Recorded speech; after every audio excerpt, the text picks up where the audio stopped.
जब इंसान की सोच कमजोर पड़ जाती है तब उसके मन से अच्छे और बुरे का फर्क मिट जाता है।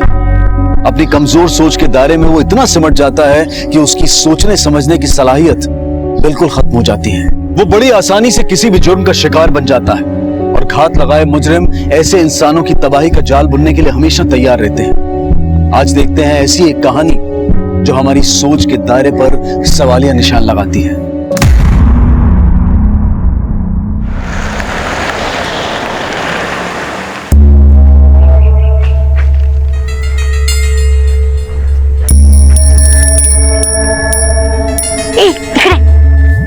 वाट बघते तुझी कितनी देर लगा दी? बहुत दूर से आता ताई। चल देख पूरे छह है ना? हो ताई पूरे छह। ये पकड़ और हाँ किसी को बोलना मत। हो ताई।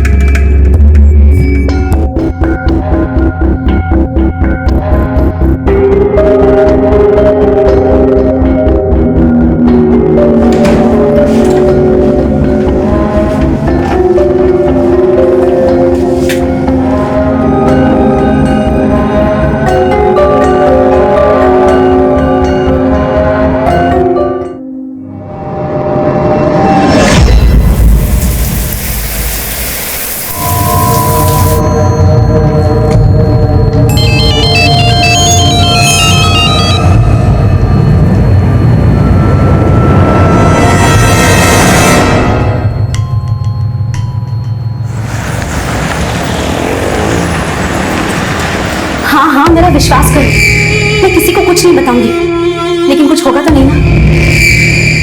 ठीक है।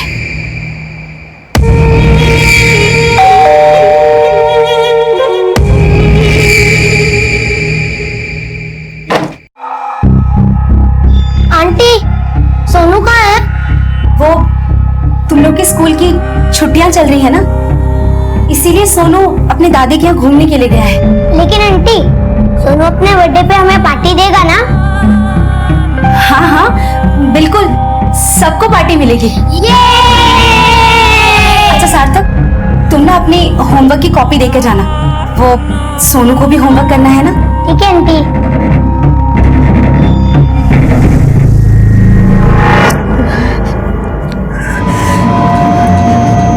कुछ नहीं होगा आपको, मैं आपको वापस लाती रहूंगी। मैं आपको कुछ होने ही नहीं दूंगी। हम वापस एक बार पहले की तरह अच्छे से रहेंगे।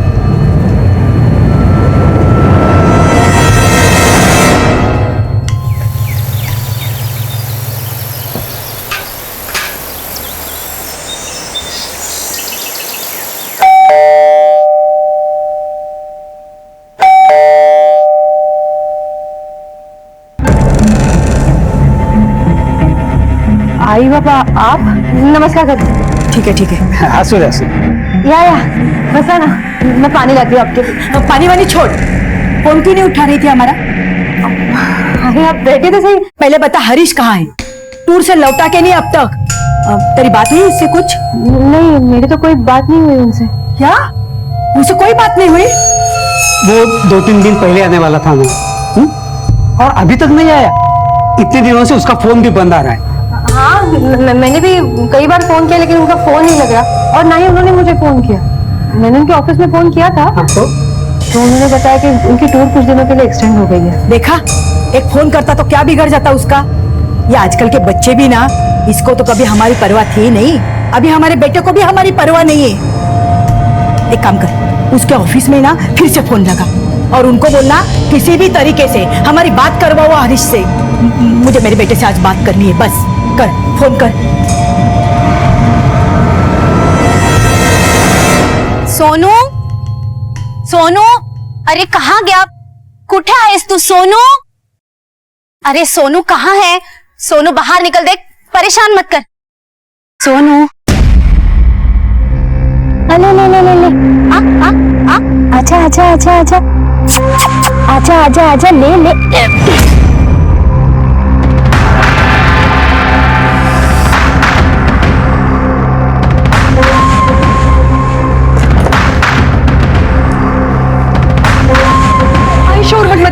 शशांक तुझे सच सच बताओ, अब तू इसे मेंढक क्यों खिला रही थी?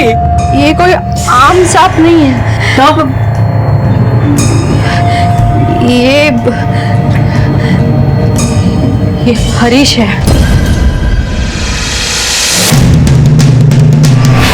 क्या ये सांप हमारा बेटा हरीश? हाँ सीमा पास झाली तुझे नाटक, आणि आता खरं खरं सांग, काय हरीश क्या किया तूने उसका? भाई बाबा मेरा यकीन कीजिए, यही आपका बेटा हरीश है। मैं सच कह रही हूँ। ये ऐसे नहीं मानेगी। आओ तुम्हें पुलिस ने फोन करा। जब पुलिस के डंडे पड़ेंगे ना तो सब तोते की तरह सच उगलेगी। बाबा नहीं फोन मत कीजिए। बाबा पुलिस को फोन मत कीजिए। मेरी बात सुनिए, ये बात हमें किसी को नहीं बतानी है। देखिए मैं सब ठीक कर रही हूँ ना। बाबा मेरी बात सुनिए। बाबा पुलिस को फोन मत लगाइए।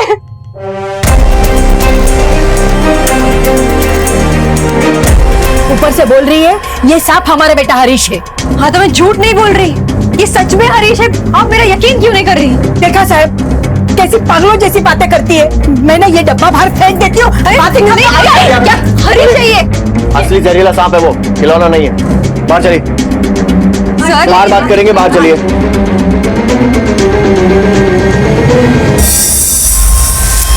सर प्लीज मेरा विश्वास कीजिए, ये मेरे पति हरीश ही है। मनगढ़ंत कहानियां मत बनाओ, 21वीं सदी में हो तुम। इतना भी नहीं जानती कि जानवर जानवर होता है और इंसान इंसान। आपको यकीन नहीं हो रहा ना? ठीक है, मैं बताती हूँ आपको कि हुआ क्या था। 10 दिन पहले की बात है। मैं बहुत डर गई थी। मेरे तो समझ में ही नहीं आ रहा था कि मैं क्या करूं। फिर पता चला कि वो सांप नहीं, मेरे हरीश है। सांप मेरी तरफ पलटा और मुझसे कहने लगा कि मैं हरीश हूँ। वो मेरे पति हरीश है सर। देख झूठी कहानियां बनाना बंद कर और बता मेरा बेटा कहाँ है? आई मेरी बात देखो तुम्हारे पास अभी भी मौका है, सच सच बता दो कि हरीश को क्या हुआ, नहीं तो हमें तुम्हें थाने ले जाना पड़ेगा और वहां पर दूसरे तरीके भी हैं पूछताछ के। सर आप चाहे जिस तरह पूछताछ कर लीजिए, मेरा जवाब यही होगा कि ये सांप ही मेरे पति हरीश है सर। एक सांप आदमी कैसे हो सकता है सीमा? ये तुम्हारी कहानी है ना, झूठी है। ये कहानी नहीं है सर, ये कहानी नहीं है। तुम समर हाथ जोड़ते हैं, मुझे और हरीश को अकेले छोड़ दीजिए। अकेले? और अभी सांप के साथ? देखो सीमा, अभी ये सांप वहीं जाएगा जहां पर उसकी जगह है, और वैसे भी सांप को पकड़कर घर में रखना एक कानूनन जुर्म है। तुम्हारे ऊपर केस हो सकता है। फिलहाल आप लोग हरीश की मिसिंग कंप्लेंट दर्ज कीजिए, हम लोग जांच शुरू करते हैं और हमें हरीश से जुड़ी हर बात जाननी है। सर आप हमारे बेटे को प्लीज ढूंढ लीजिए। हम लोग पूरी कोशिश करेंगे। कदम कातर सर्पोद्यान में फोन करो और सर्पमित्र को बुलाओ और इस सांप को उसकी सही जगह पहुंचाओ। मैं हरीश को कहीं नहीं ले जा रही हूँ। मैं हरीश को कहीं नहीं ले जा रही हूँ। रुकिए आप। मैं हरीश को कहीं नहीं ले जा रही हूँ। रुकिए आप। मेरे पति हरीश है वो। आप मेरा यकीन क्यों नहीं करते? हरीश है। दूसरी तरफ पिंपरी में सीमा एक सांप को अपना पति मानती थी। आखिर ये माजरा क्या था? महाराष्ट्र के पिंपरी इलाके और मंजरी इलाके के ये दो अलग अलग केसेस क्या किसी न किसी तरह से आपस में जुड़े हुए थे? ये दोनों औरतें ऐसा क्यों कर रही थी? अजीब सा दिखने वाला ये केस आगे चलकर ऐसे कई राज खोलने वाला था जिसे सुनकर आपके होश उड़ जाएंगे। ये मेरे पति है। सुनिए मेरी बात। मैं हरीश का चुप हरीश। सर कुछ समझ में नहीं आ रहा है, बहुत अजीब सा मिसिंग केस है। अजीब नहीं है कदम, अजूबा है। पत्नी का कहना है कि पति है लेकिन सांप के रूप में। वो सांप नहीं, मेरे हरीश है। अब देखने में वो इतनी जाहिल भी नहीं दिखती है कि हम ये समझकर उसे नजरअंदाज कर दें कि शायद किसी ने उसे झांसे में ले लिया। सर ये आखिर हरीश होगा कहाँ पर? कहीं ऐसा तो नहीं कि हरीश अपनी मर्जी से घर छोड़कर चला गया हो? और अगर हाँ तो आखिर क्यों? या फिर ऐसा तो नहीं कि हरीश के साथ कोई हादसा हुआ हो? कदम इस केस में हमारी प्राइम सस्पेक्ट सीमा ही है, क्योंकि जितनी झूठी उसकी कहानी है हो सकता है उससे ज्यादा झूठी उसकी लाइफ निकली। हमें इस केस की जड़ों को खोद निकालना होगा। सर अगर सीमा झूठ बोल रही है तो आखिर ये बेवकूफी भरा खेल उसने खेला कैसे? कहीं ऐसा तो नहीं कि जानबूझकर उसने इमोशनल ड्रामा किया ताकि हरीश के माँ बाप उसके बहकाव में आए और अपने बच्चे को पाने की चाहत में हमें इस केस से दूर रखे? फिलहाल किसी भी नतीजे पर पहुंचना जल्दबाजी होगी कदम। सबसे पहले सीमा और हरीश के रिश्तों के बारे में पता करो और यह भी पता करो कि ये मियाँ बीवी का कहीं किसी और से कोई चक्कर तो नहीं था। पड़ोसियों से पता करो कि दोनों की आपस में कैसी बनती थी और यह भी कि सीमा को कोई मेंटल प्रॉब्लम तो नहीं थी। Okay sir.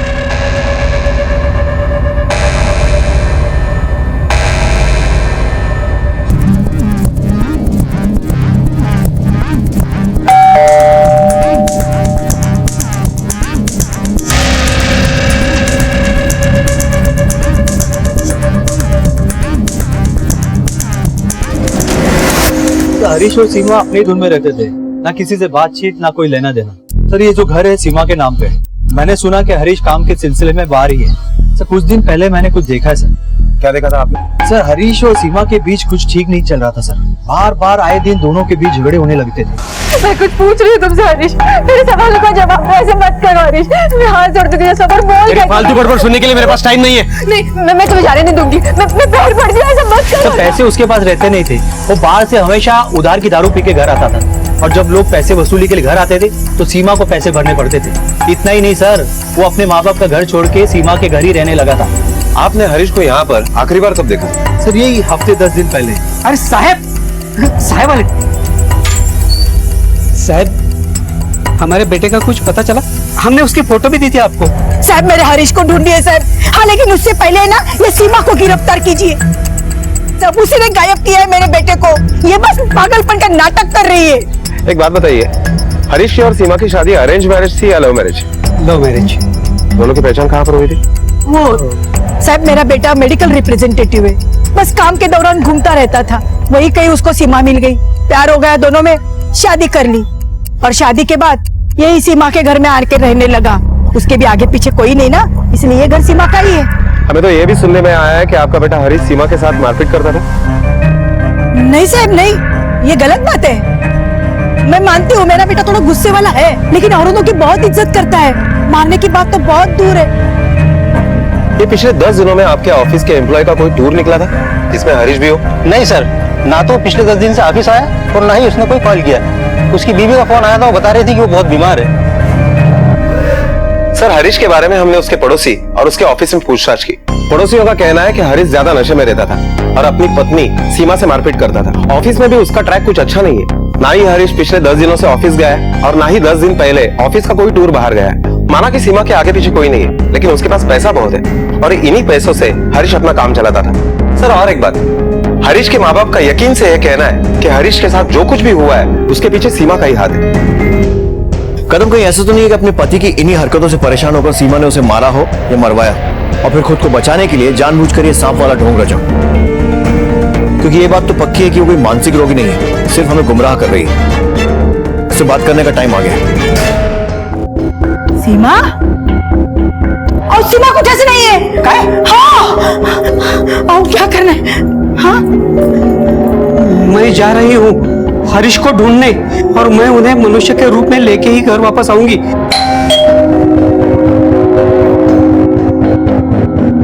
सीमा कुठे? बुलाइए उसे। सीमा घरात नहीं है। ये चिट्ठी छोड़ के गई है।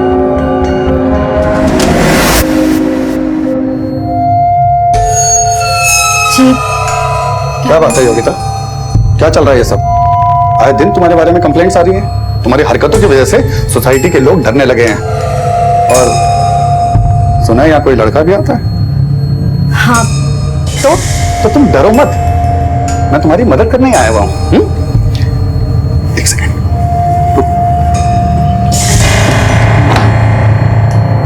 देखो, मैं इस बिल्डिंग का सेक्रेटरी हूँ। तुम्हें किसी से कोई डरने की जरूरत नहीं, सब मेरी बात मानते हैं। बस एक बार तुम भी मेरी बात मान लो ना। मुझे तुम्हारी बात मानने की कोई जरूरत नहीं है, चल निकलो यहाँ से। देख, मैंने सुना कि तूने इस घर में एक चूहा पाल रखा है। बता, कहाँ छुपा के रखा है उसे? कहाँ छुपा के रखा वो चूहा नहीं, मेरा बेटा है। देखो, ये कहीं छुपाया होगा। मैंने किसी को कुछ नहीं छुपाया। आज तो मैं उसको बाहर फेंक कर ही रहूंगा। बता कहाँ? आप कहाँ? कहाँ है वो चूहा? सर पहले ये हरीश गायब होता है और उसके बाद उसकी बीबी सीमा। कुछ भी समझ में नहीं आ रहा है कि आखिर ये माजरा क्या है। और हम लोग एक्सक्यूज मी सर, ये रहे हरीश और सीमा के कॉल रिकॉर्ड्स और लोकेशन डिटेल्स। सर आज से ठीक 10 दिन पहले हरीश का फोन स्विच ऑफ हो गया था, लेकिन चौंकाने वाली बात यह है कि जब हरीश का फोन स्विच ऑफ हुआ था उसी वक्त सीमा का भी फोन स्विच ऑफ हुआ था। लास्ट लोकेशन हरीश का उसका घर ही था सर, और इन 10 दिनों में सीमा का फोन भी 2-3 बार बंद हुआ था। बस समझ में नहीं आ रहा है कि सीमा आखिर ऐसा कर क्यों रही थी। कहीं ऐसा तो नहीं कि वो अपना फोन जानबूझकर स्विच ऑफ कर रही थी ताकि उसके लोकेशन के बारे में पता ना चले, या फिर हरीश से पीछा छुड़ाने के बाद वो किसी दूसरे को जाकर मिलती थी और उस वक्त वो फोन बंद रखती थी। सर कॉल रिकॉर्ड्स में और एक नंबर सामने आए हैं, ये रहे उसके रिकॉर्ड्स। मैंने इसके भी डिटेल्स मंगवाए हैं सर। ये नंबर किसी काजल पवार के नाम पे रजिस्टर है सर। एड्रेस पिंपरी का है और हरीश का काफी आना जाना होता है उस एरिया में। उस एड्रेस पर चलते हैं। ओके सर, चलो।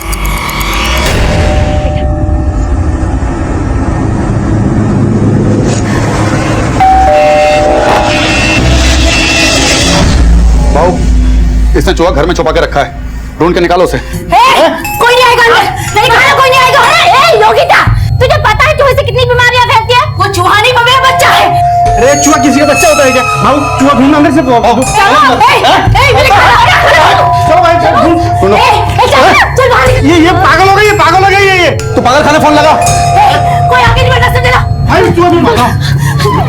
छोड़ो मुझे, मैंने कहा ना मुझे छोड़ो, मुझे मेरे बेटे के पास जाना है। पता नहीं किस हाल में होगा, पता नहीं खाना खाया भी होगा कि नहीं। योगिता शांत हो। डॉक्टर साहब, आप मुझे मेरे बेटे के पास लेके जाओगे ना? कहीं उन लोगों ने उसे मामूली चूहा समझ के मार दिया तो? चिंता मत करो, हमारी बात हो गई है उससे। तुम्हारा बेटा सोनू बिल्कुल ठीक है।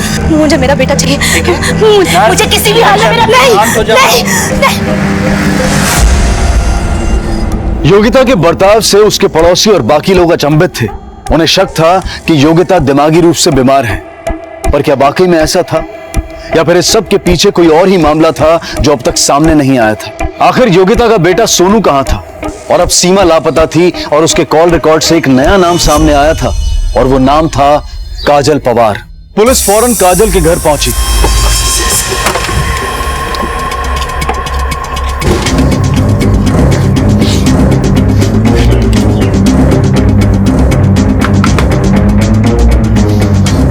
लगता घर में कोई है नहीं, आस पड़ोस में पूछताछ करो, शायद कुछ पता चले। अरे सुनो, क्या? जी साहब, क्या हुआ? इस घर में काजल नाम की लड़की रहती है ना? हाँ साहब। क्या तुम्हें पता है कि ये घर कब से बंद है? साहब ये तो पता नहीं है, क्योंकि 2 दिन से हमने काजल और उसके पति को यहाँ पे देखा ही नहीं है। पति? हाँ। क्या नाम है उसके पति का? वो तो पता नहीं साहब, मैंने कभी पूछा नहीं, लेकिन आते जाते देखा है काजल को और उसके पति को। दरवाजा तोड़ो।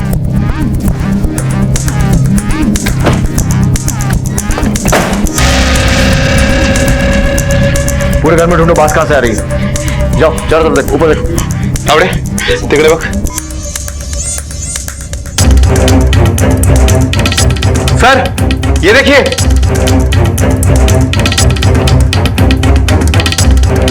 उस पड़ोस वालों को बुला के लेके आओ जरा। जी सर।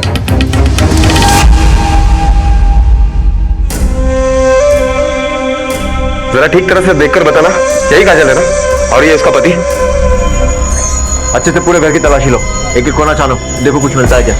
सर मुझे लगता है कि इनको पहले मारा गया और बाद में आकर जलाया गया है, क्योंकि अगर इन्हें जिंदा जलाया जाता तो पूरे घर में कहीं ना कहीं तो आग के या शगल के निशान जरूर मिलते। जाहिर सी बात है कि लाश की आइडेंटिटी छुपाने के लिए इन्हें जलाया गया। बॉडी को पोस्टमार्टम के लिए भेजो। Okay sir. कदम पहले हरीश गायब हुआ और उसके बाद उसकी पत्नी सीमा ने कहा कि वो सांप बन गया। वो सांप नहीं, मेरे हरीश है। और उसके बाद वो खुद गायब हो गई। सबसे पहले पता लगाना है कि ये दूसरी लाश किसकी है, काजल के पति की या फिर किसी और की, और ये भी कि हरीश और सीमा का इन दोनों से क्या कनेक्शन है। मुझे लगता है कि दोनों केसेस इंटरलिंक्ड हैं। आसपास में पूछताछ करो, काजल और उसके पति की किसी से कोई दुश्मनी थी क्या, और उन्हें सीमा का फोटो भी दिखाओ, शायद उनमें से किसी ने सीमा को देखा। नहीं साहब, उन लोग से मिला तो कभी नहीं, उन लोग कभी किसी से इतना बातचीत नहीं करते थे। काजल को तो जानता हूँ साहब, लेकिन कभी उसके पति से मिला नहीं, ना ही देखा उसको। और इसे जानते हो? जी नहीं। काजल के घर पे कभी आते जाते देखा इसे? जी नहीं, कभी नहीं देखा। हाँ सर, काजल है और उसका पति हरीश। तुमने इन दोनों को आखिरी बार यहाँ कब देखा था? सर 2-3 दिन हुआ रहेगा।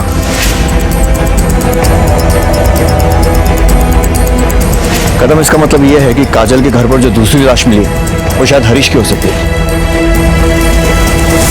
कदम, काजल के पड़ोसियों का कहना है कि हरीश ही काजल का पति था। इसका मतलब यह है कि हरीश 2 जिंदगियां जी रहा था और सीमा को भी चीट कर रहा था।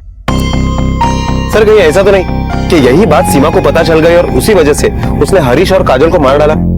लेकिन एक बात समझ में नहीं आ रही, कि सीमा और काजल आपस में कांटेक्ट में कैसे है, और क्या इन दोनों को हरीश की सच्चाई पता थी, या फिर सीमा ने जानबूझकर काजल से दोस्ती की ताकि वो हरीश और काजल दोनों को ठिकाने लगा सके? और क्या हरीश को पता था कि ये दोनों आपस में बातें करते थे?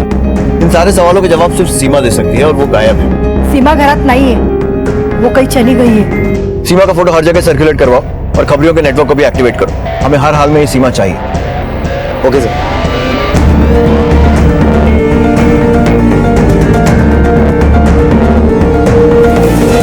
सर दोनों बॉडी की ऑटोप्सी रिपोर्ट आ गई है। सर दोनों की हत्या 16 जुलाई को शाम को 7:30 से 8 बजे के बीच में हुई। हत्यारे ने सबसे पहले उन दोनों के सर पर किसी भारी चीज से वार किया और जिसके कारण उनकी मौत हो गई। सर उसके बाद हत्यारे ने उन दोनों बॉडीज में आग लगा दी। दूसरी बॉडी और हरीश के माँ बाप के डीएनए रिपोर्ट चेक करने के बाद ये पता चला है कि दूसरी बॉडी हरीश की नहीं है बल्कि किसी और की है। कदम, हम लोग जरूर कुछ ना कुछ मिस कर रहे हैं। एक काम करो, काजल की फोन रिकॉर्ड फिर से खंगालो, कुछ तो जरूर हाथ लगेगा। Okay sir.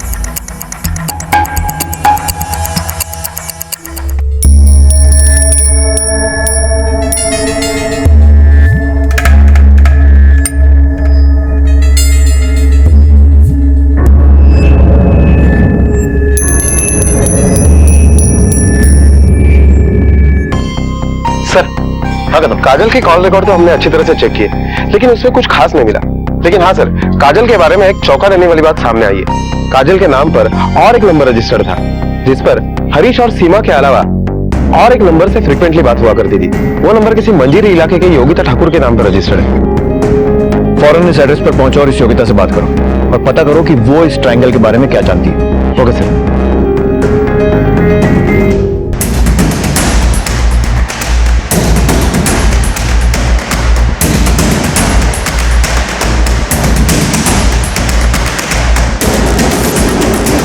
दरवाजा तो लॉक है।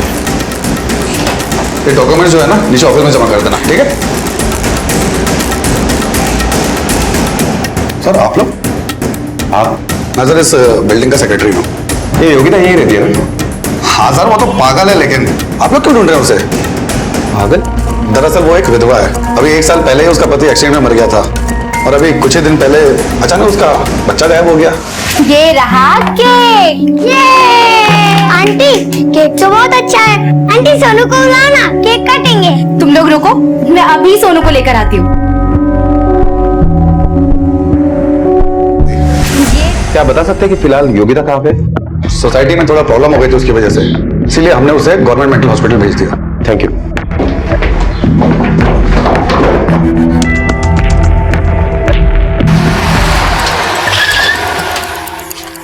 हेलो सर, एक तरफ वो सीमा है जो एक सांप को अपना पति मान बैठी है और दूसरी तरफ इस मेंटल हॉस्पिटल में योगिता जो अपने बच्चे को चूहा बता रही है।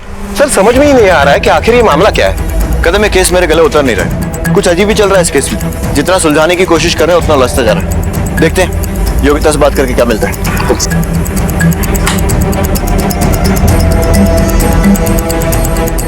घबराओ मत योगिता, हम लोग तुम्हारी मदद करने आए। बैठिए। योगिता, तुम्हारा बेटा सोनू का है, उसके बारे में कुछ बता सकती हो? बताओ योगिता, सोनू कहाँ है? सोनू को तो वो म्युनिसिपैलिटी वाले लेकर गए ना साहब। पता नहीं मेरा बेटा किस हाल में होगा। साहब मेरे बेटे को ढूंढ दो ना साहब। हम तुम्हारे बेटे को तुम्हारे पास लाने में पूरी मदद करेंगे, पर पहले ये बताओ कि तुम्हारा बेटा सोनू क्या हुआ उसके साथ? साहब 2 महीने पहले उसे बुखार हुआ था और इतना बुखार कि ठीक ही नहीं हो रहा था। मेरे सारे पैसे भी खर्च हो गए थे उसके पीछे। सोनू बेटा उठ, देख हॉस्पिटल बस थोड़ी दूर है, बस थोड़ी देर पैदल चल रहे। हाँ चल सोनू, बस 2 कदम बेटा, चल 2 कदम, बस आ गया। ये तूने बहुत गलत किया योगिता। अगर एक ताबीज से तेरे इस चूजे की जान बचा सकता हूँ ना, उसी ताबीज से इसको कहाँ गायब करूंगा ना, किसी को कुछ पता नहीं चलेगा। अब तो खुद झक मार के गिड़गिड़ाते हुए इस बिस्तर पे लाएगी मुझे। अरे जा, निकल यहाँ से। मुझे लगा कि वो धमकी दे रहा है, लेकिन एक दिन सोनू सच में घर वापस ही नहीं आया।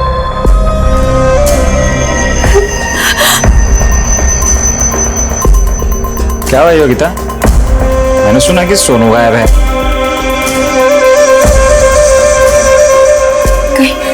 कहीं सोनू को तुम देख तुम? हाँ क्या किया मेरे बेटे के साथ? बोलो, कहाँ है मेरा बेटा? कहा था ना मैंने, ये सब मेरे बाएं हाथ का खेल है। अरे गायब तो मैं तुझे भी बिना ताबीज के कर लेता, पर क्या है कि जो मजा रजामंदी में है वो जबरदस्ती में नहीं।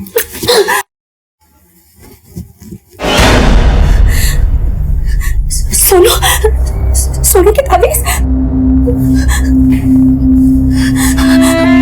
सोनू की कपड़े? क्या किया तूने मेरे बेटे के साथ? मिलवाता हूँ, सोनू से मिलवाता हूँ। सोनू, अब मेरी बातें ध्यान से सुन। अगर तू इसे पाना चाहती है तो आज से जो कुछ भी मैं बोलूंगा चुपचाप वही कर। और हाँ, इस बारे में अगर किसी को भी कुछ भी पता है तो तेरा सोनू हमेशा का हमेशा चूहा ही बना रहेगा। उसने ना सिर्फ मेरी इज्जत लूटी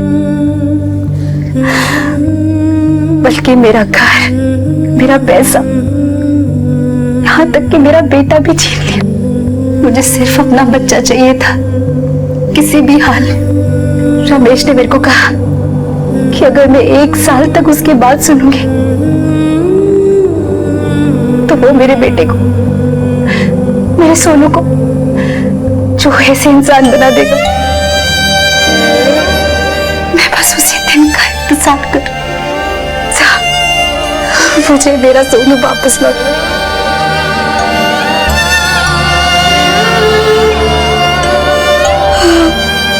योगिता, तुम इस काजल के कांटेक्ट में कैसे हैं?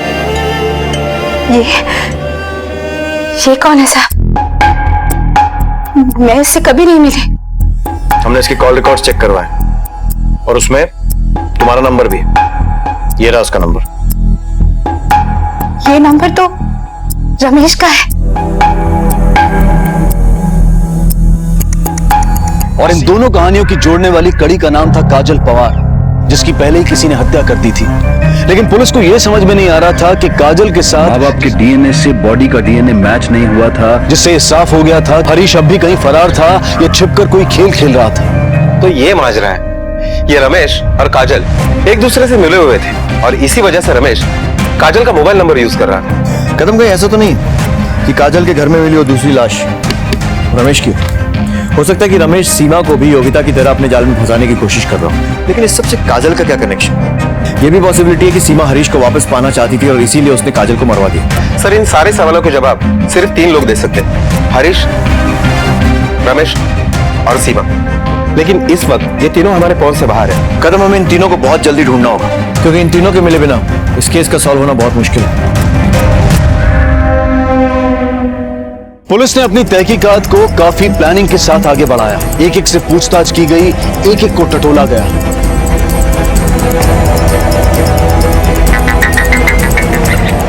हेलो सर, सीमा का पता चल गया है। एड्रेस बोल। छोड़िए, मुझे क्यों लेकर आए आप? मेरे पति की जान खतरे में, मुझे उसे बचाना है। मेरे पति की जान खतरे में, छोड़िए मुझे, जाने दीजिए। शांत रहा। और अब ये बताओ कि ये सब चल क्या रहा है? तुम एक सांप को अपना पति बता रही थी और उधर वो योगिता एक चूहे को अपना बेटा बता रही है। योगिता, मैं कुछ नहीं जानती सर, मैं आपको कुछ नहीं बता सकती। मेरे पति की जान खतरे में, पता नहीं उन लोगों ने।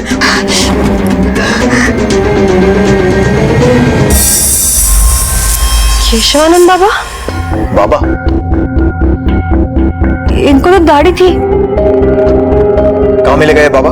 केशवानंद बाबा को तो देहांत हो गया। ये कौन? देखो, अगर तुम हमारे साथ कोऑपरेट नहीं करोगी तो हरीश तुम्हें वापस नहीं मिलेगा, और अगर चाहती हो कि हरीश दोबारा वापस मिले तो सब कुछ सच सच बताओ। बढ़ो।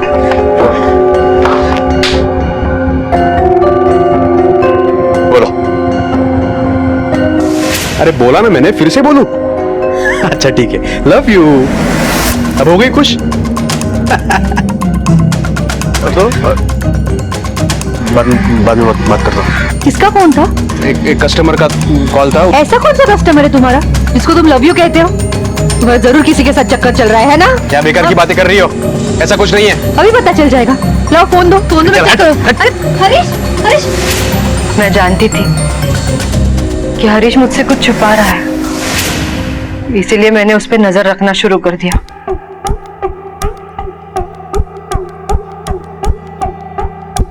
ये कहाँ जाने की तैयारी चल रही है? 3 दिन जयपुर जा रहा हूँ बिजनेस के सिलसिले में।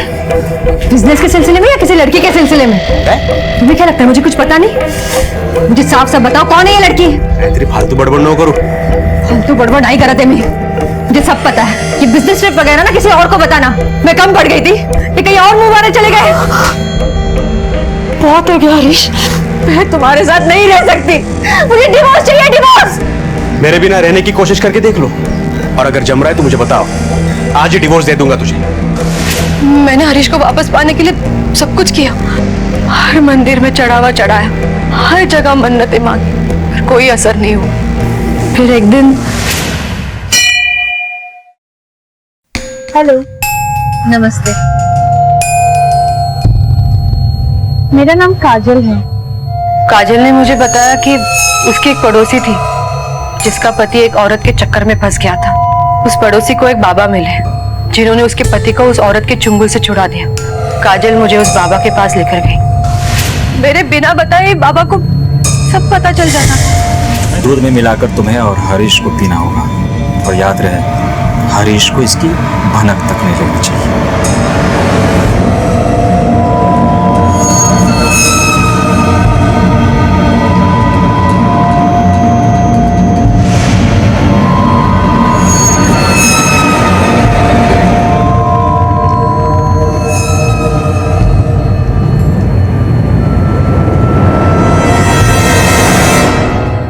हरीश,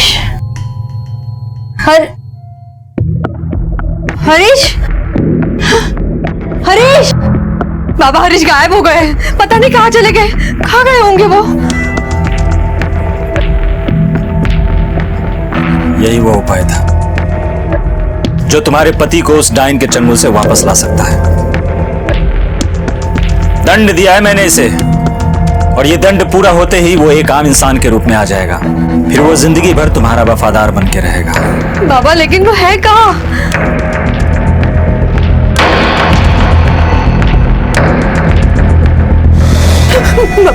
बाबा ये सांप? नहीं, सांप नहीं, हरीश। ये तुम्हारा पति हरीश है। देखा बाबा का चमत्कार? सर्प योनि में आकर इसके सारे पाप धुल जाएंगे। फिर 1 साल बाद पूर्णिमा की रात हम महायज्ञ करेंगे। उस यज्ञ के बाद हरीश फिर से अपने मानव रूप में आ जाएगा, और तब तक इसका ख्याल रखना होगा। और इसके बारे में भूल से भी मत बताना किसी को कि हरीश सांप कैसे बना।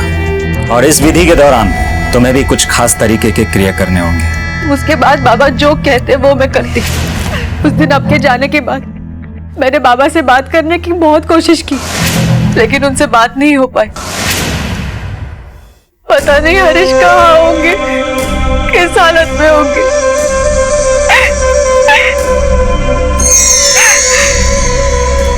कदम, सीमा को हरीश के अफेयर के बारे में पता चलने के बाद ही रमेश और काजल ने प्लान बनाया होगा, और इसीलिए काजल खुद आगे होकर मंदिर में सीमा से मिली थी। लेकिन अगर रमेश और काजल यही धंधा करते थे और इसी तरह लोगों को चूना लगाते थे, तो फिर ये रमेश गया कहाँ? लेकिन सर, सीमा के हिसाब से रमेश उर्फ केशवानंद बाबा वो तो मर चुका है। लेकिन कदम, ये भी हो सकता है कि इस फर्जी बाबा की तरह उसकी मौत भी फर्जी हो। तो फिर काजल के घर में मिली वो लाश किसकी थी, और काजल को किसने मारा? उसके 2 शिकार थे, योगिता और सीमा। सीमा जो सांप के पीछे पागल है, और योगिता को देखकर लगता नहीं है कि वो अकेले ही हत्याएं कर सकती है। तो फिर ये हत्याएं की किसने?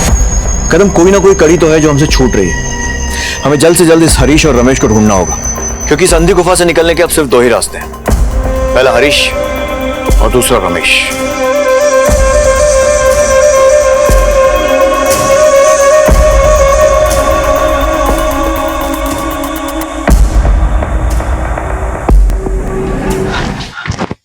इतनी खातिरदारी काफी है, और कुछ पेश करूं तेरे लिए? चल बोल बोल।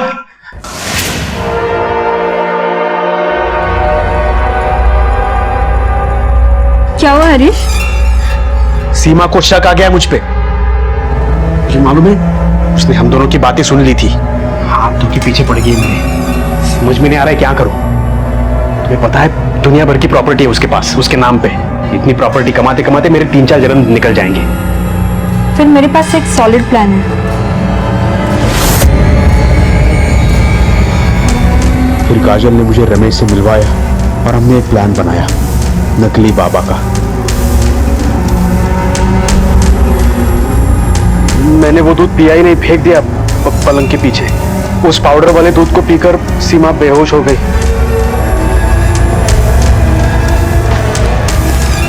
सीमा, सीमा। फिर दूध के निशान मिटाकर मैं मैं वहां से निकल गया, अपनी काजल के साथ उसी घर में उसके साथ में अपनी नई जिंदगी जीने लगा। और रमेश ने बाबा बनकर सीमा से पैसे लिए। लेकिन जब एक दिन मैं उसके घर गया तब क्या बात है भैया, हम दोनों ने बहुत पैसे कमाए हैं। लेकिन रमेश भैया, हरीश को जरा भी शक नहीं होना चाहिए। हाँ, और एक बात, हमें उसके हाथ में एक फूटी कौड़ी भी नहीं देनी है। रमेश!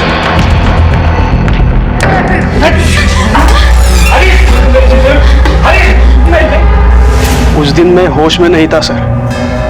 समझ में नहीं आ रहा था कि ये मेरे से ऐसा कैसे हो गया। मुझसे बहुत बड़ी गलती हुई सर। मेरे हाथ तो कुछ लगा ही नहीं, ऊपर से मैंने अपनी बीवी को धोखा दिया। उस बीवी को जो मेरे लिए सब कुछ कर रही थी। सारे पैसे और जेवर काजल के घर में थे। मुझे मालूम था उन दोनों ने वो कहाँ पे छुपा के रखे थे। मुझे किसी भी हाल में वो पैसे चाहिए थे, इसलिए मैं वहां पे पहुंच गया। लेकिन सर, आप लोगों ने मुझे पकड़ लिया।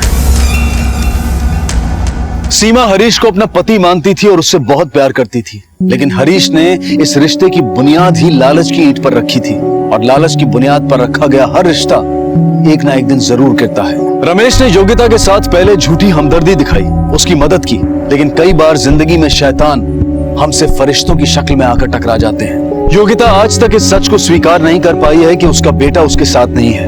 योगिता के बेटे का राज रमेश के साथ दफन हो गया है, लेकिन फिर भी पुलिस उसकी तहकीकात कर रही है। बड़ी पुरानी कहावत है कि हम जैसा बोते हैं वैसा ही काटते हैं, और इसका सीधा उदाहरण हमने देखा है कि हम अपनी मेहनत पर विश्वास करें, किसी के बारे में बुरा ना सोचें और किसी भी तरह के लालच को अपने दिल में पनाह ना दें, क्योंकि किसी के दिल में पनपा लालच अक्सर कई लोगों की जिंदगियां उजाड़ देता है। देखते हैं हमारे आज के एपिसोड की दूसरी कहानी।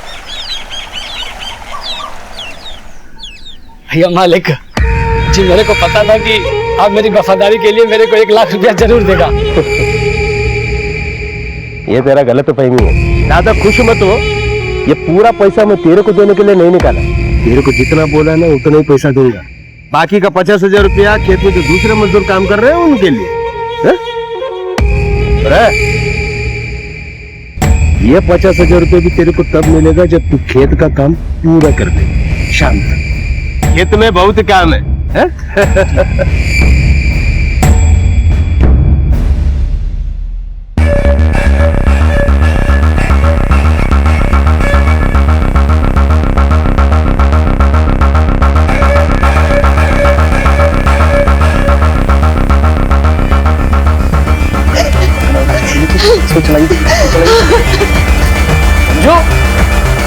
मंजू, क्या हुआ? मंजू, मंजू, मंजू,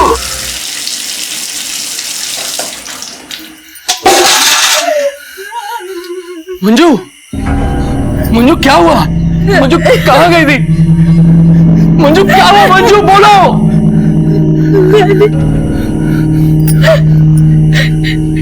डैडी को किसी ने मार दिया था।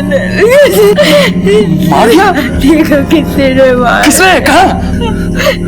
खेतों में। जल्दी आओ। चलो चलो चलो। ये यहाँ पे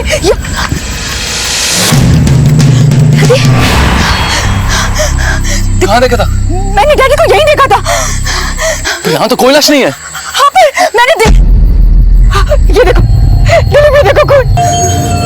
एक बात बताओ, डैडी को कहीं तुमने ही तो नहीं मारा?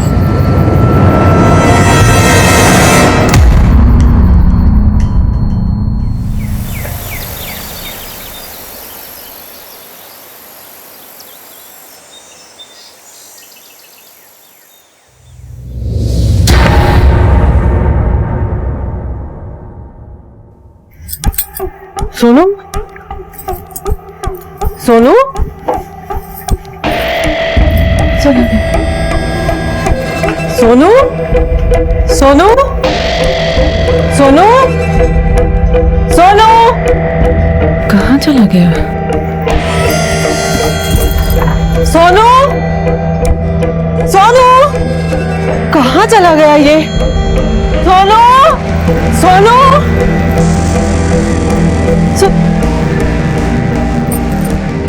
सुनिए, आपने मेरे सोनू को देखा? इतना सा है। कहाँ? एक मिनट, आपने सोनू को देखा कहीं? सोनू? जाने का दादी के साथ जाने का। सोनू? जाने का ना? अरे रुको सोनू! सोनू? सोनू? कहाँ चला गया था तू? कब से ढूंढ रही है तुझे? ऐसे नहीं जाते बिना बताए, हाँ? मम्मी कितना परेशान हो गई थी। चलो चलो घर चलते हैं, हाँ? कहाँ ले जा रहे बच्चे को? ये बच्चा मेरा है। ये सोनू है मेरा। ये सोनू नहीं है, गोपाल है, गोपाल। पागल कहीं का छोड़। अरे नहीं सोनू नहीं। सोनू तो नहीं है ये। सोनू कहाँ गया? सोनू?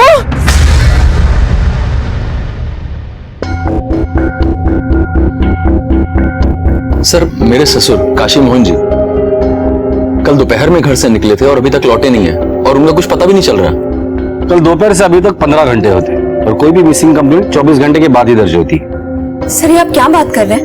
मेरे डैडी कल दोपहर से गायब है और आप 24 घंटे का इंतजार करेंगे? आपको पता है वो बहुत बड़े आदमी हैं, बहुत रसूल हैं वो। जी सर, और इसी वजह से उनके बहुत सारे दुश्मन भी हैं। अगर इसी 24 घंटे में उनको कुछ हो जाता है तो इसका जिम्मेदार कौन होगा? देखिए, हमारे लिए अमीर और गरीब ऐसा कुछ नहीं होता, सारे नागरिक एक जैसे ही होते हैं। एफआईआर तो 24 घंटे के बाद ही दर्ज होगी। आप उन्हें ढूंढने का काम हम अभी से शुरू करते हैं। उनकी फोटो है आपके पास? जी। अपने पिता काशी मोहन की लाश देखने का दावा करने वाली मंजू ने उनकी गुमशुदगी की रिपोर्ट पुलिस में क्यों लिखवाई थी? क्या वाकई मंजू ने अपने पिता की हत्या की थी? काशी मोहन काफी पैसे वाले व्यक्ति थे और अक्सर लालच जुर्म की पहली दस्तक होती है। तो क्या किसी ने पैसों के लालच में आकर काशी मोहन की हत्या कर दी थी? अगर मंजू ने काशी की लाश खेत में देखी थी तो फिर आखिर लाश गई कहाँ? मैंने डैडी को यही देखा था। ये देखो, ये देखो खून। क्या यह भी मुमकिन था कि काशी की मौत हुई ही ना हो? दूसरी तरफ शारदा नाम की एक औरत पागलों की तरह अपने बेटे सोनू को ढूंढ रही थी। सोनू! सोनू! आखिर कहां था उसका बेटा?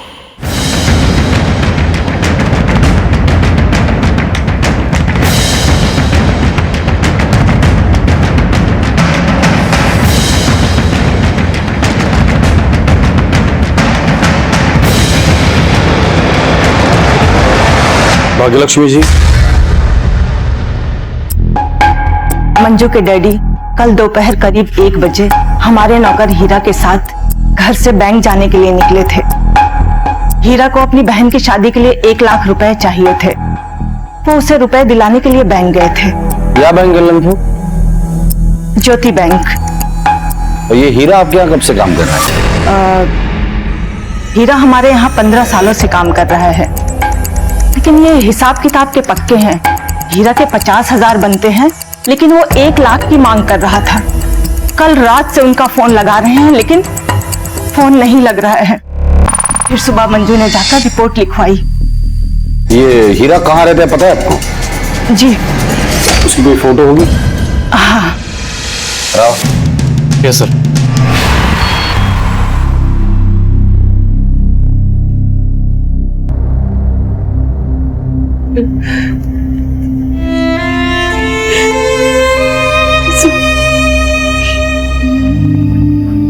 मेरा बच्चा।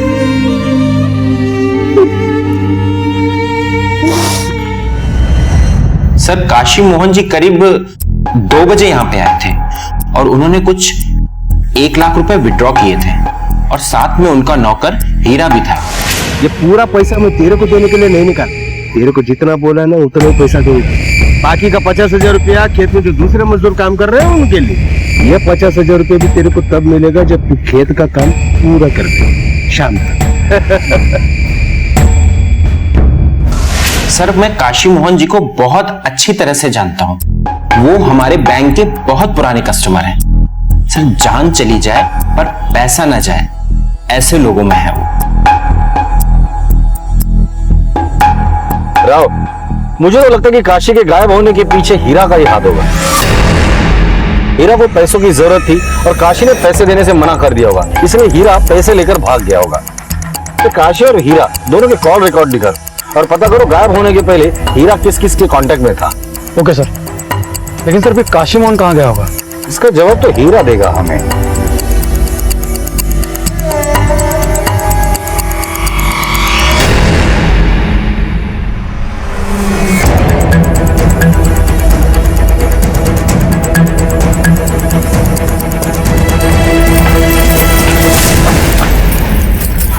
ये सामान पैक करके कहाँ जाने की तैयारी हो रही है? कहीं नहीं। तुम्हारे पति हीरा को बुलाओ, जाओ। सर वो तो काशी जी के यहाँ से लौटे ही नहीं है। हम तो इसकी शादी की तैयारी के लिए अपने मायके जा रहे हैं। कल से तुम्हारा पति घर नहीं लौटा है और तुमने जानने की कोशिश भी नहीं की वो है कहाँ? वो तो अक्सर वहाँ रुक जाते हैं, हम सब उन्हीं का इंतजार कर रहे थे।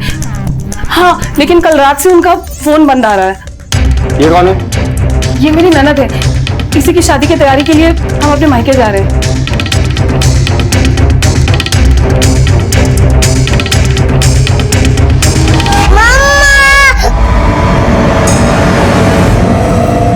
इधर चलो। रुको, पहले ये बताओ कि तुम कल रात में खेत में क्या करने गई थी?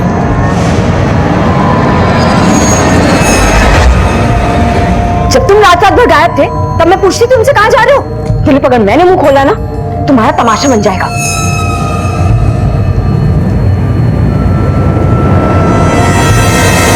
सच सच बता दो, वरना सच गुलवाने के और भी तरीके आते हैं हमें। बहन की शादी के लिए भाई ने अपने मालिक को गायब किया और अब तुम लोग उसे छुपाने की कोशिश कर रहे हो। सर मैं सच बोल रही हूँ, हमें कुछ नहीं पता, हम आपसे क्यों छुपाएंगे। सर मेरा भाई ऐसा नहीं कर सकता, वो बहुत ईमानदार है। उसका मालिक उसे चाहे जितना पीटे, जितनी गालियां दे, लेकिन वो कभी उफ तक नहीं करता। तुम्हारा भाई ईमानदार होगा, लेकिन पैसा अच्छों का ईमान डगमगा देता है। 1 लाख रुपए की जरूरत थी, लेकिन काशी ने 50,000 देने का फैसला किया था। हो सकता है उसी के लिए हीरा ने काशी जी को गायब किया हो। उन दोनों के बीच क्या चल रहा था ये तो हमें नहीं पता, लेकिन इतना जरूर पता है कि इसकी शादी के लिए हमें 1 लाख रुपए की बहुत जरूरत थी। और इसकी कीमत तुम लोगों ने काशी को गायब करके लिया? नहीं सर, हमें इसके बारे में कुछ भी नहीं पता।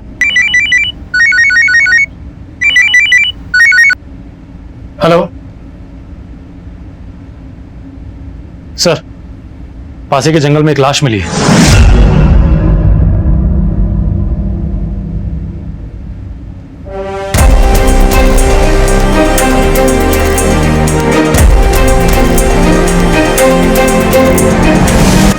सर आइए सर, मैंने आपको फोन किया था।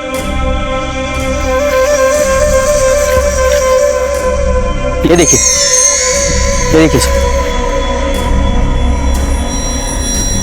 आसपास देखो कुछ मिलता है क्या? Yes sir.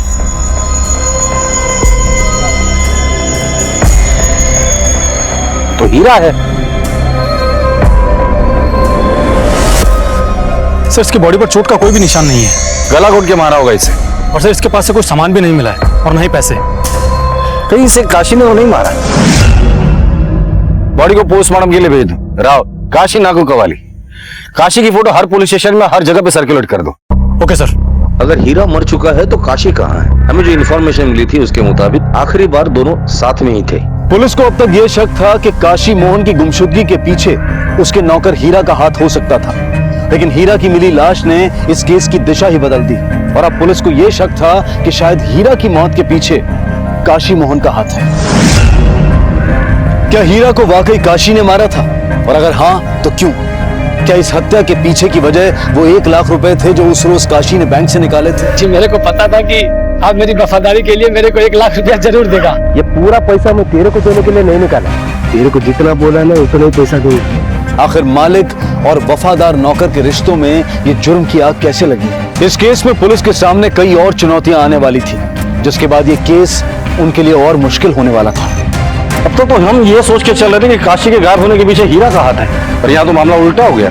सर हम हीरा और काशी की तलाश में निकले थे और मिली हमें हीरा की लाश, और काशी अब भी गायब है। सर कहीं ऐसा तो नहीं काशी और हीरा के बीच में पैसों को लेकर बहस हुई हो और इसी बहस में काशी के हाथों हीरा की हत्या हो गई हो और उसे ठिकाने लगाकर काशी गायब हो गया हो? काशी के जितने भी रिश्तेदार और दोस्त है सबसे पूछताछ करो, कोई ना कोई इन्फॉर्मेशन तो जरूर हाथ लगेगी। Yes sir. सर ये रही काशी और हीरा की कॉल रिकॉर्ड्स और हीरा की postmortem report sir. Postmortem report के हिसाब से हीरा की मौत गले की हड्डी टूटने से हुई है। और सर कॉल रिकॉर्ड्स के हिसाब से काशी और हीरा के मोबाइल की लास्ट लोकेशन काशी के खेत की है।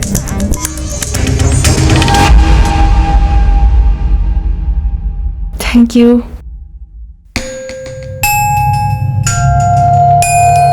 अरे ये देखो मैं चॉकलेट ले आई। लो अब चले, ऐसे ही यहाँ मत घूमा करो। हाँ मेरे साथ साथ रहा करो। चलो चलो चलो चलो चलो चलो चलो चलो। अरे रुको, कहाँ लेके गए मेरे बच्चे को? अरे चोर कहेंगी, मेरा बच्चा है, मेरा बच्चा ही है। रुको मैं पुलिस को कॉल करती हूँ। रुको अभी अरे मेरा सोनू है ये मेरा बच्चा ही है। रुकिए रुकिए, पुलिस मत बुलाइए, ये मेरी बहन है। कुछ दिन पहले इसका बच्चा कहीं गुम हो गया है, इसलिए किसी के भी बच्चे को अपना बच्चा समझ लेती है। इसको माफ कर दीजिए। अरे जगदीश समझाए से, ये मेरा सोनू है, देख इसे। अरे अपना सोनू नहीं है वो, चलो। जगदीश मेरा सोनू है, वो देख ध्यान से। काशी मोहन एक्कड़ उन्नाडु साहब कल हमारी 5 बजे छुट्टी हो गई थी। उस वक्त सेठ जी यहीं पर थे, उधर झोपड़े में हीरा से सफाई करवा रहे थे।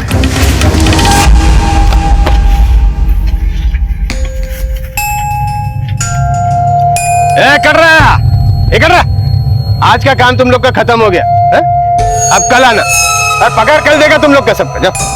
कल मालिक, काम करते करते शाम होने वाला है। आपसे पैसे देने के लिए बोला था, आपने कहा था दूंगा। अब मेरे को घर जल्दी जाना है, आप पैसा देके छुट्टी करो ना। पहले काम पूरा खत्म करने का है। खत्म किया? क्या पड़ा उधर पे है? उसके बाद वो पैसा देने के बारे में सोचेगा। हेलो हेलो हेलो साहब, हमारे मालिक बहुत कंजूस है और ना ही कभी टाइम पे मजदूरी देते हैं वो।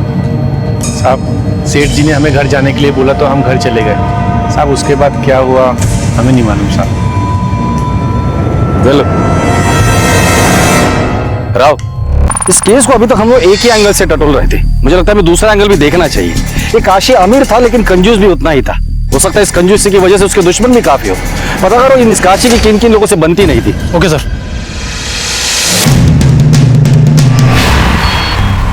सर वो एक नंबर का बेईमान आदमी है। उससे मेरा और मेरे बेटे मंगल का कोई लेना देना नहीं है। हमारे लिए मर चुका है। काशी तो आपका सगा भाई है ना, फिर भी इतनी नफरत, कोई खास वजह? सर वो एक नंबर का कंजूस और लालची आदमी है। काशी ने धोखे से जमीन अपने नाम करा ली थी। मैं अपना हक पाना चाहता था। अपना हक पाने के लिए मैंने झगड़ा किया, मारपीट भी की, यहाँ तक कि 15 साल तक उससे केस भी लड़ता रहा। पर आखिर में हमारी जमीन नहीं मिली, उसने हड़प ली। उस दिन से हमारे लिए मर गया वो। काशी को हीरा से कोई परेशानी थी? हीरा तो उसका नौकर था साहब, उससे क्या परेशानी होगी। पर हाँ, काशी को अपनी बेटी मंजू से जरूर परेशानी थी। मंजू उसकी बेटी? कैसी परेशानी? उसका कारण भी वो खुद ही था। उसके लाड़ प्यार की वजह से मंजू गुस्सेल और जिद्दी हो गई थी। यहाँ तक कि उसने वो निठल्ले लड़के दिलीप से शादी भी कर ली, लव मैरिज। बाद में पता चला कि घर चलाने के लिए वो काशी से पैसा लेती है। ये सब आपको कैसे पता? नहीं साहब, छोटा सा तो गांव है, सबको पता है। 2-4 दिन पहले की बात है बेटा। एक तो ये निकम्मे के साथ में शादी करके तुमने हमारा नाक कटवा दिया, ऊपर से तुम्हारे घर का खर्चा भी मैं उठा रहा हूं। मेरे को आंख भी दिखा रहा है। इसको बोलो खुद कमाओ और घर का खर्चा उठाओ। मेरे घर में पैसे का पेड़ नहीं लगा है, जितना देने का था दे दिया इसको। सवाल के बात करो डैडी जी, बता दे रहा हूं क्या करेगा। डैडी, ये सब आपके खेत खलियान, ये सारा पैसा ये किसके लिए? मेरे लिए ना। आपके जाने के बाद तो ये सब मेरा ही है, तो फिर अभी आपको पैसे देने में क्या तकलीफ है? देखा इसको, देखा इसको, ये पैसा मैं मेरी मेहनत से कमाया और बचाया, तुम लोग को देने के लिए नहीं। और पैसा चाहिए ना तो मेरी मौत का इंतजार करो, लेकिन जब तक मैं जिंदा हूं एक फूटी कौड़ी नहीं मिलेगी। ये कंडेम चले लो। ठीक है, मैं भी जानती हूँ कि आपसे पैसे कैसे निकलवाने हैं। चलिए। हेलो सर, वो लड़की मंजू बहुत ही खराब है। मैंने तो यहां तक सुना है कि दिलीप से उसका मन भर चुका है, इसीलिए वो वामन से चक्कर चला रही है। वामन? वामन कौन? हमारे दोस्त का बेटा है। वो लोग भी बहुत पैसे वाले हैं। दिलीप से शादी से पहले वामन से उसका रिश्ता तय हुआ था। जब वामन को इस बात का पता चला तो बहुत तमाशा हुआ था। क्या आपने कभी मंजू और वामन को एक साथ देखा है? जी सर, एक रात मैंने मंजू को वामन के घर से बाहर आते भी देखा था। मंजू, अरे सुन तो। राव, इस केस में हमें पहले ये कड़ी मिलती है कि पैसों को लेकर हीरा और काशी के बीच झगड़ा हुआ, तो हमें ये लगा था कि इन्हीं पैसों के लालच में हीरा ने काशी को गायब किया होगा, लेकिन उसके बाद हमें हीरा की लाश मिली थी। तो ऐसे भी तो हो सकता है कि इन्हीं पैसों के लालच में काशी की बेटी मंजू ने अपने बाप को गायब किया हो, क्योंकि उसने दिलीप जैसे निकम्मे आदमी से शादी की थी। राइट सर, और काशी ने भी कहा था कि वो अपने जीते जी अपने पैसों में से मंजू को कुछ भी नहीं देगा। पैसा चाहिए ना तो मेरी मौत का इंतजार करो, लेकिन जब तक मैं जिंदा हूं ना, एक पैसा तुम लोग को नहीं दूंगा। शायद इसी कारण से मंजू ने अपने बाप को मार दिया हो सकता है, या ऐसे भी हो सकता है कि काशी को मारते वक्त हीरा ने देख लिया हो और मंजू ने मजबूरन हीरा को भी मार दिया हो। तब इस केसेस में कड़ियां तो काफी है, लेकिन वो कड़ी नहीं मिल रही है जिससे ये केस सुलझ जाएगा। मंजू और वामन दोनों जितने खड़े हैं ना, उतने ही गड़े हैं। कितनी बार बोला कि अपना सोनू नहीं है और दूसरे के बच्चों को चॉकलेट मत दिया कर, अब यही तो बंद रहेगी। अन्ना सोनू था, अन्ना सोनू था, अन्ना मेरा सोनू था, वो देखा नहीं आपने। अन्ना, अन्ना, सोनू के पास जाना है मुझे। जिस दिन हीरा और काशी गायब होते, तुम दोनों कहाँ थे? सर मैं तो अपने घर पर ही था, पूरा दिन अपने बच्चे के साथ खेल रहा था। और तुम? सर मैं मार्केट गई थी सामान लेने और फिर घर पर ही थी। झूठ बोल रही हो तुम।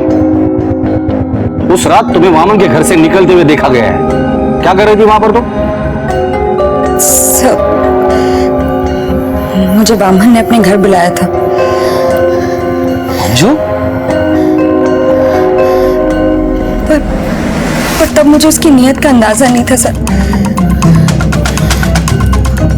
उसने मेरे साथ जबरदस्ती करने की कोशिश की। वो चाहता था कि मैं दिलीप को छोड़कर उससे अपना लूं, पर मैं उसे बिल्कुल पसंद नहीं करती हूँ सर। पहले नहीं पसंद करती थी, पर जब से तुम्हारे बाप ने तुम्हें पैसे देने से इनकार कर दिया है, शायद तुम्हें तुम्हारा ये पुराना आशिक पसंद आने लगा है। कहीं ऐसा तो नहीं कि काशी को मारते वक्त हीरा ने देख लिया है और इसीलिए तुमने और वामन ने मिलकर हीरा को भी मार दिया हो? सर ये आप क्या बात कर रहे हैं? आप ये ऐसे इल्जाम कैसे लगा सकते हैं मुझ पे? कुछ सबूत है आप लोगों के पास? सबूत नहीं, इसलिए तो सिर्फ इल्जाम लगा रहा हूँ। मंजू जी, जिस दिन सबूत मिल जाएंगे ना, सलाखों के पीछे होगी तुम। मंजू ने दिलीप से कहा था कि उसने काशी की लाश देखी थी, लेकिन पुलिस में गुमशुदगी की रिपोर्ट लिखवाई। पुलिस को हीरा की लाश मिली। मंजू ने अपने पिता की मौत की बात पुलिस से क्यों छिपाई और मंजू ने इस बात को राज क्यों रखा? वो लड़की पागल हो गई सर। मैं क्यों उसे अपने घर बुलाने लगा? वो खुद मेरे घर आई थी और वो कोई हूर परी तो है नहीं कि मैं उसके साथ जबरदस्ती करूंगा। अब वो बात अलग है कि दिलीप से पहले उसकी शादी मुझसे तय हुई थी, लेकिन सर उसने शादी तोड़कर हमारी बेइज्जती की है। कैसी दोस्ती निभाई तूने काशी? पूरे गांव के सामने मेरी इज्जत का जनाजा निकाल दिया। अरे जब तेरी बेटी किसी और से प्यार करती थी तो हमसे रिश्ता जोड़ा ही क्यों?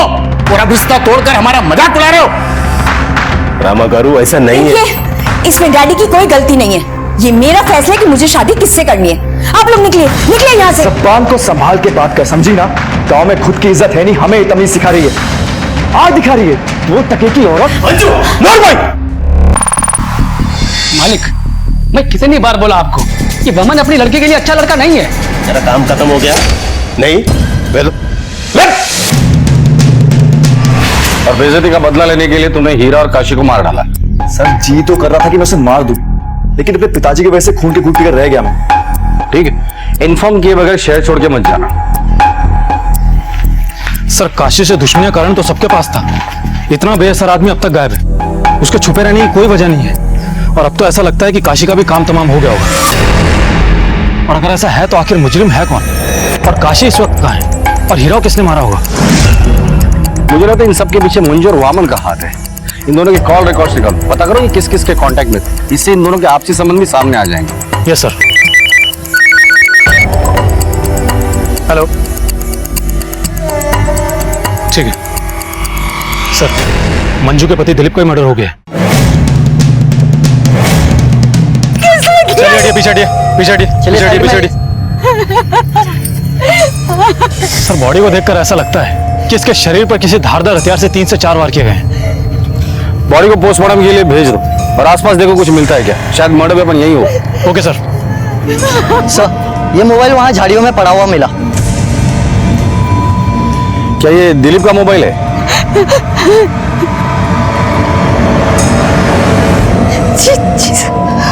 Yes sir. मंजू दीदी, सोनू घर पे नहीं है, सोनू को कोई उठा के लेके चला गया। क्या? हाँ, छोड़ो मुझे। सोनू,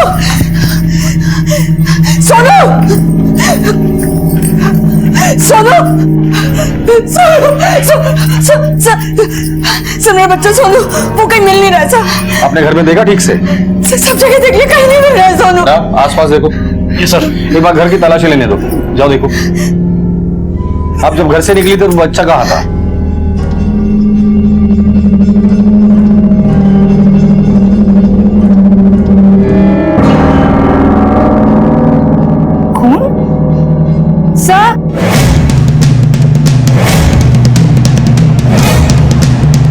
सर, ये साड़ी मिली है, पूरी खून सी भरी हुई।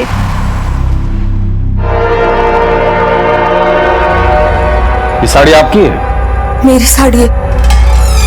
तो ये खून किसका है?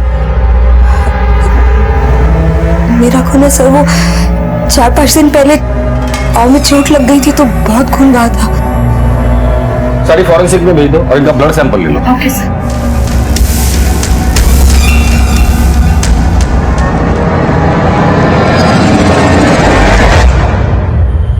दिलीप की हत्या और सोनू के लापता होने से यह केस और भी संजीदा हो गया था। पुलिस को पहले इस सवाल का जवाब नहीं मिल पा रहा था कि हीरा की मौत और काशी की गुमशुदगी का राज क्या था, और अब दिलीप की हत्या ने इस केस में ऐसे कई और सवाल खड़े कर दिए थे जिनके जवाब ढूंढ पाना पुलिस के लिए आसान नहीं था। क्या हीरा और दिलीप का कातिल कोई एक ही था? तो क्या वो कातिल काशी ही था जो फरार था, या फिर इन हत्याओं के पीछे मंजू और वामन का हाथ था? पुलिस को अब भी इन सारे सवालों के जवाब ढूंढने थे, और तभी अचानक कुछ ऐसा हुआ जिसके बाद उनके हाथ एक अहम लीड लगी। दिलीप उस तरफ जंगल में क्यों गया था? दिलीप और मेरा झगड़ा हुआ था। झगड़ा? किस बात पर? पुलिस स्टेशन में मैंने वामन के बारे में बताया था तो दिलीप के मन में शक भर गया था, और उसी के चलते हम दोनों के बीच में बहुत बुरा झगड़ा हुआ और दिलीप गुस्से में घर से बाहर निकल गए। देर रात तक जब दिलीप घर नहीं लौटे तो मैंने उन्हें फोन किया, उनका फोन बंद आया। सुबह जब मैं उन्हें ढूंढने के लिए निकली तो पता चला कि खेत में उनकी लाश पड़ी है। आप प्लीज मेरे बेटे सोनू को ढूंढिए। मुझे लगता है इन हत्याओं के पीछे हो ना हो मंजू और वामन का ही हाथ है, क्योंकि मंजू का अपने बाप के साथ पैसों को लेकर झगड़ा हो जाता है, और फिर मंजू का वामन के घर पे पाया जाना, इस बात को लेकर दिलीप के साथ उसका झगड़ा हो जाता है, और उसी रात दिलीप का भी मर्डर होता है और सोनू भी गायब हो जाता है। इस मंजू और वामन ने धीरे धीरे अपने रास्ते के सारे कांटे साफ कर दिए। इस वामन से दोबारा बात करनी होगी। ये चोटें कैसे आई? सर ये सब उस दिलीप का किया हुआ है। दिलीप? उसने क्यों किया ये सब? सर जिस रात को उसका खून हुआ था मेरे घर पे आया था सर वो। तुझे मैं छोड़ूंगा नहीं। तुझे नहीं छोड़ूंगा। तू कैसे आज के बाद अगर मेरे बेटे के आसपास भी आए ना तो तेरे सर धड़ से अलग कर दूंगा, समझा क्या? चल निकल यहाँ से। चल चल चल निकल। चुप रहे। निकल, तोड़ दूंगा देखो आज। देख लूंगा मैं साले। यहाँ से। इसलिए तुमने उसे मार डाला? साहब हमने कुछ नहीं किया, आप अपना समय बर्बाद कर रहे हैं। आप जाइए और असली कातिल को ढूंढिए। हमारे समय की चिंता आप मत कीजिए, और असली कातिल कौन है हम जल्दी पकड़ लेंगे। इस बाप बेटे के पीछे 24 घंटे कांस्टेबल लगा दो। Okay sir. लेकिन सर काशी और सोनू का अब तक कुछ पता नहीं चला है। क्या पता वो दोनों जिंदा भी हैं या उन दोनों को भी मार दिया गया है। सर दिलीप के लाश के पास जो मोबाइल मिला था उसके कवर के पीछे एक और सिम कार्ड बरामद हुआ है सर। कल जब मैंने इसकी रिकॉर्ड पता किया तो पता चला कि इस नंबर से सिर्फ एक ही नंबर पे कॉल करता था दिलीप, और लास्ट कॉल कल 5 बजे किया गया है इस पे। ये सिम कार्ड मोबाइल में डाल के चेक करो किसका नंबर है। Yes sir.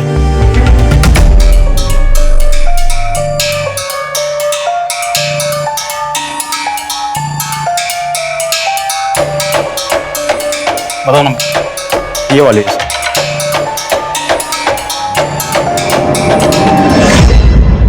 अरे दिलीप कहाँ है आप? कल से कोई फोन ही नहीं किया, कब से इंतजार कर रही हूँ। आप भी देर मत करो, जल्दी से आ जाओ। हेलो? इसका मतलब इस दिलीप की जिंदगी में कोई और भी औरत है। पता करो ये किसका नंबर है और एड्रेस निकालो। Yes sir.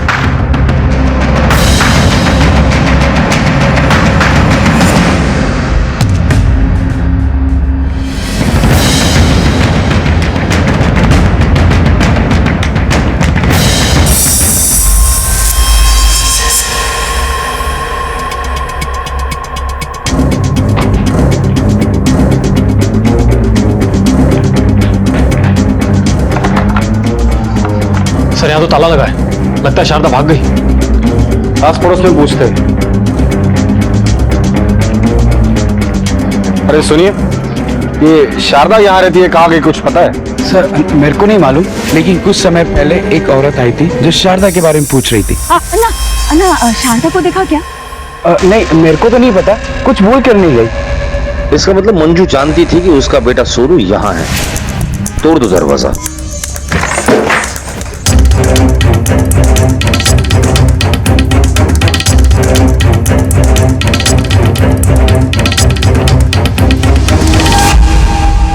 ये तो सोनू है, सोनू की फोटो यहाँ। तलाशी लो घर की, हो सकता है कि सोनू यहीं कहीं हो। Okay sir. सर कहीं ये शारदा सोनू की तो मां नहीं है। अगर शारदा सोनू की माँ है तो मंजू ये क्यों बोल रही कि सोनू उसका बेटा है? अच्छा बता सकते हो किसका बच्चा है? सर ये तो सोनू है, शारदा का बेटा। क्या? शारदा का बेटा ही नहीं? हाँ। तो जब से दिलीप उसको लेकर गया है ना, शारदा पागलों की तरह इसको ढूंढ रही है। ये दिलीप और शारदा का क्या रिलेशन है? सर दोनों तो पति पत्नी है ना। पति पत्नी? ये शारदा कहाँ जा सकती कुछ मालूम है? सर मंदिर के पास उसका भाई जगदीश अन्ना का घर है, शायद वही गई होगी। सर यही तो है जगदीश अन्ना।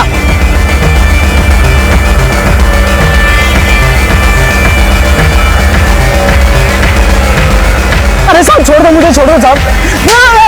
शारदा तेरी बहन है ना? हाँ हो घर पे है साहब। चल बच्चे को कस्टडी में लो। लेकिन क्यों? छोड़ो। मेरे बच्चे को कहाँ लेके जा रहे हो? शारदा, दिलीप और मंजू के त्रिकोण ने पुलिस की थ्योरी को उलझा कर रख दिया था। सोनू शारदा का बेटा था या मंजू का? दिलीप की दोहरी जिंदगी और उसकी हत्या के राज का पता लगाने के लिए पुलिस ने शारदा और उसके भाई जगदीश पर शिकंजा कसा।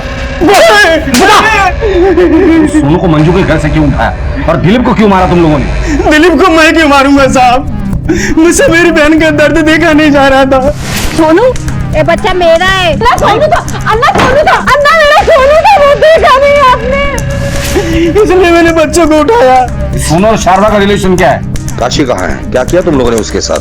साहब 8 साल पहले दिलीप और मेरी बहन शारदा की शादी हुई थी, बच्चा भी होने वाला था।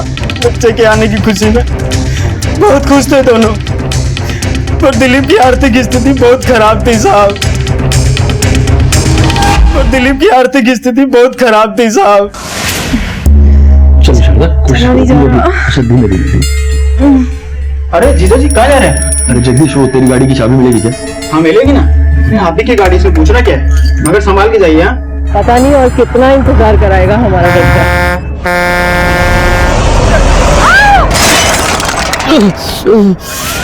उस एक्सीडेंट के बाद मेरी कोख उजड़ गई थी, मैं कभी मां नहीं बन सकती थी। और दिलीप खुद को गुनहगार मानते थे मेरी इस हालत का। डिप्रेशन का भी शिकार हो गई थी, अपना बच्चा जो खो दिया था मैंने। 2 साल ऐसे निकल गए, फिर अचानक एक दिन दिलीप। ये लो तुम्हारा सोनू। दिलीप ने मेरी खुशी के लिए मंजू से शादी की थी, अपने बेटे सोनू को मेरी गोद में डाला था। मेरी जान बचाने के लिए दिलीप ने ये सब किया था, और ये बात मुझे पता थी। सर वो मेरा बेटा है, मेरा सोनू। पर दिलीप उसे दूसरी औरत की गोद में डालता रहा। उसने मेरे साथ बहुत बुरा किया था सर। पहले उसने मेरे साथ प्यार का झूठा खेल खेला, और जब मैं उसके प्यार में पड़कर गर्भवती हो गई, तब मुझे लगा कि मुझे अपने डैडी को सब कुछ बता देना चाहिए। पर डैडी ने दिलीप को अपनाने से साफ मना कर दिया। पर मैं ही पागल थी ना सर, शादी तो मुझे दिलीप से ही करनी थी। इसलिए अपनी जिद में आके लव मैरिज की और अपने डैडी को झुका दिया। पर फिर उन्होंने हम सबको माफ कर दिया और हमें अपना लिया। दिलीप के पास अपना तो कुछ था ही नहीं सर, इसलिए मेरे डैडी ने ही हमें घर दिया, यहाँ पर काल में जरूरत की सारी चीजें दी, जिससे हमारी घर गृहस्थी अच्छे से चल सके। सब कुछ सही था सर। लेकिन जब सोनू पैदा हुआ ना तो दिलीप उसे अक्सर कहीं ले जाया करता था। और जब मैंने उससे पूछा, अरे ये रोज रोज सोनू को कहाँ ले जाते हो? अरे मंजू, वो बात क्या ना कि मेरे एक दोस्त का ना एक्सीडेंट हो गया था कुछ दिन पहले, और उसकी बीवी प्रेग्नेंट थी तो उसका मिसकैरेज हो गया, और वो बेचारी इस सदमे में ना डिप्रेशन में चली गई। हमारे बच्चे को देखती है ना तो उसके चेहरे पर मुस्कुराहट आ जाती है थोड़ी सी। तो मैंने सोचा कि अगर अपने बच्चे की वजह से किसी की जिंदगी में खुशी आ रही है तो अच्छी बात है ना, तो बस उसी के पास ले जाता हूँ। तो तुमने पहले क्यों नहीं बताया? पिछले 4 साल से वो मेरे साथ ही खेल खेल रहा था। तो ये बात तुम्हें पता कैसे चली? मुझे ये बात वामन ने बताई थी, और एक दिन मैंने दिलीप का पीछा भी किया था। मुझे पहले ही शक होने लगा था कि सोनू मुझे नहीं किसी और को अम्मा याद करके रोता था। लड़की, मेरी बहन के घर में क्या देख रही है तू? देख देख तेरी बहन ने क्या गुल खिला रही है, देख। तो क्या हुआ? पति पत्नी है वो। ये तुम्हारी सच्चाई?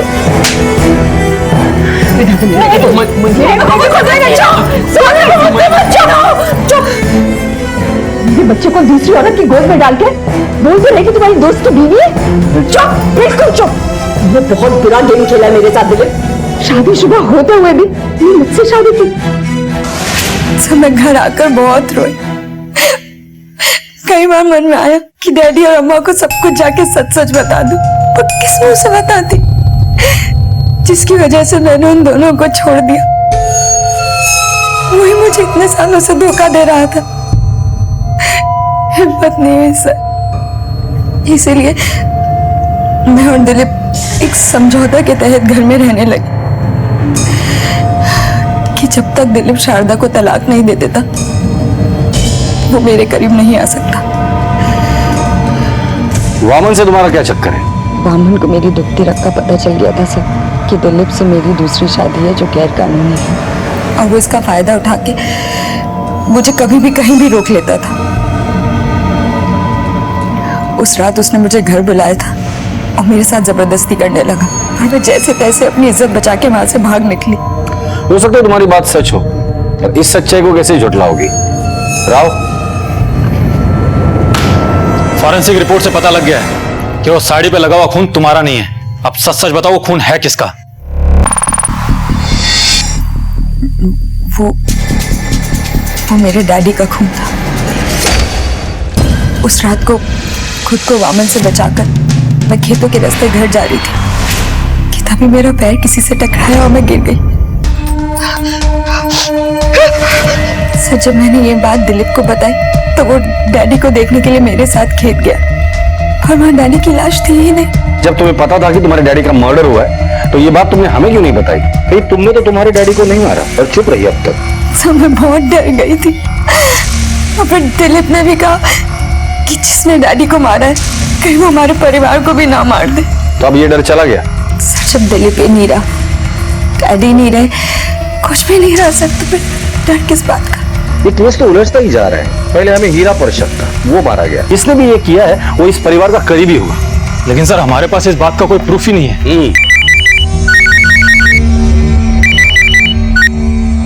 साहब, ये खबर है। ठीक है सर, काशी गाड़ी का पता लग गया है। Well, check you. Yes sir.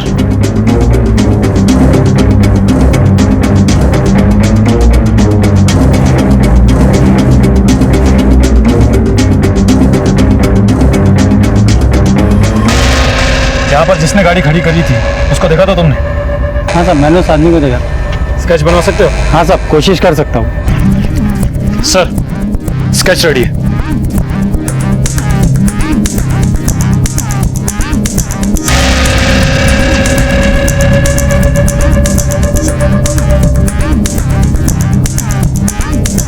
Hello,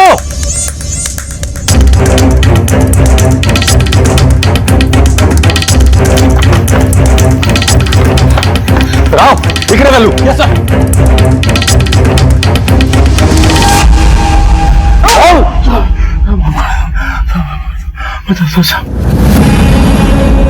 मैं 1 साल से सेठ जी को मारने की फिराक में था, पर मुझे मौका नहीं मिल पा रहा था। फिर ये तय हुआ कि ये काम दिलीप करेगा। मैं दिलीप अपने काम को अंजाम नहीं दे पाया। हाँ हेलो कल्लू, यार ये मेरे बस की बात नहीं है। मैं उन्हें मारने गया था लेकिन हिम्मत नहीं जुटा पाया। इतना अच्छा मौका तूने अपने हाथ से गंवा दिया। कुछ नहीं कर पाएगा तू जिंदगी में, कुछ नहीं। जा घर जाकर सो जा। अब एक काम मुझे ही करना होगा। मालिक, सारा काम खत्म कर दिया, मैं घर जाऊं?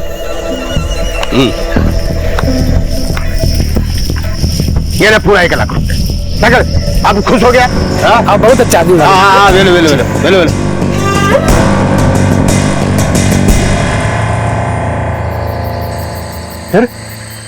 तुम लोग को छुट्टी दिया ना? वेलो वेलो। दिलीप को तूने क्यों मारा? साहब, दिलीप इस काम का राजदार था और किसी भी वक्त मुंह खोल सकता था, इसलिए साहब उसको मारना मेरी मजबूरी थी। साहब, दिलीप जिस दिन बामन से झगड़ा करके घर वापस आ रहा था, तभी मैंने उसे खेत से अकेले जाते हुए देखा और साहब उसका वही काम तमाम कर दिया। बाकी सब बता तो ये भी बता दे, काशी को क्यों मारा था? उनसे क्या दुश्मनी थी तेरी? साहब, सेठ जी से मेरी कोई दुश्मनी नहीं थी। मुझे 1 साल पहले यूपी से काशी के पूरे परिवार को मारने के लिए बुलाया गया था। किसने बुलाया था?